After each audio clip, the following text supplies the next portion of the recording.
So risk management is a really important part of what we do on a daily basis anyway, even outside of COVID.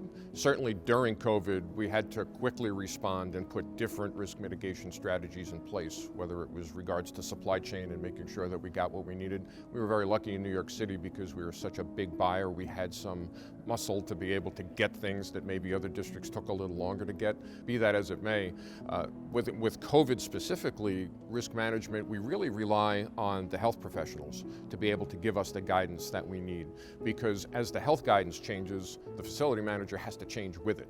And it's really reactive more than proactive. We also have a very strong relationship with our Office of Emergency Management in New York City, and we have an emergency management person on staff with school facilities, and they interface all the time for any natural disaster, whether it's a fire, whether it's a flood, whether it's a coastal storm.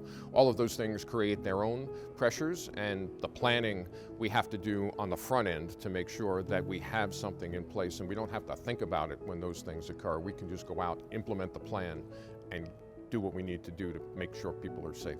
So training is a great idea. We had a great session today about training and the importance of training, and training covers a whole bunch of different areas, and there are certainly things that have evolved in facilities management over the pandemic that we are going to have to train people in for sure. Cleaning and disinfection protocols is a big one. Maintenance is a big one. And what we knew then, we were very reactive during the course of the pandemic to respond to those things, and we organically learned a lot in the process. And now we have to formalize those things. And now we actually have to sit down and create training programs and implement them. One of the things that we just did in our office was for our custodial supervisors, our building supervisors, created them a checkbook, a checklist in a book where they can go, and when they're meeting with custodian engineers in their buildings, everybody across our very broad system of 1,400 buildings is looking at the same information that they need to look at and check and make sure is happening correctly. And we're training our managers in that to get that down to the field level. So yeah, training is something that is continuing to evolve and vitally important in any facilities management situation. Yeah, documentation is so critical, you can never say it enough. And what I mentioned earlier about having written documentation, technology is a great tool, and we leverage technology for a lot of that stuff, but we've been audited now a number of times since the start of the pandemic by the city, by the state, and if we did not have signed log sheets from the actual people that were doing the work in the buildings, it would not have been as strong a response to the audit and as strong an argument that we were actually doing what we said we were doing if we didn't have that written information. So it's a balance to figure out what we should use technology for and what still has to be in paper, but the whole concept of documentation, however it's done, you're really going to need that legally and for training purposes as well, making sure that people are following up on their staff and making sure that the work is getting done the way it's supposed to get done. Got to have documentation. I think planning would have been something that we would have spent more time on before the pandemic, and we had plans in place before.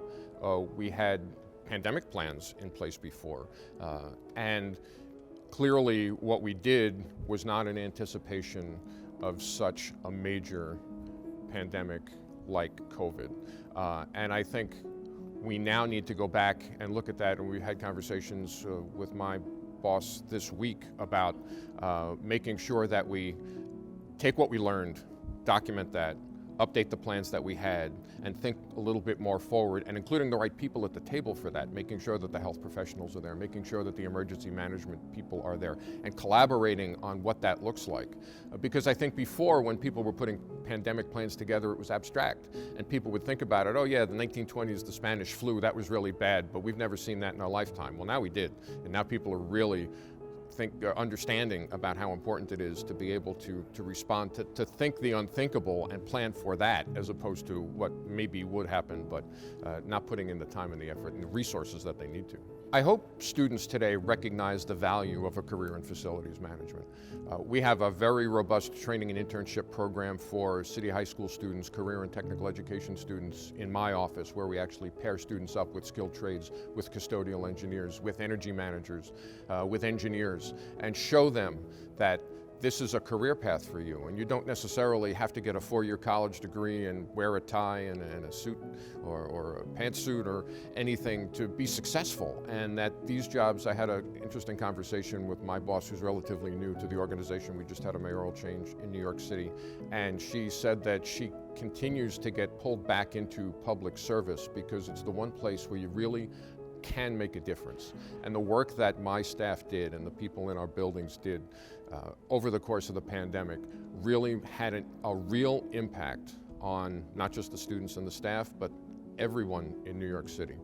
Keeping buildings open to distribute food and community supplies, making sure that eventually kids had a place to go back in and learn. That's real, that's not abstract, and people feel value in that. And I hope students today look at that as a potential for their career.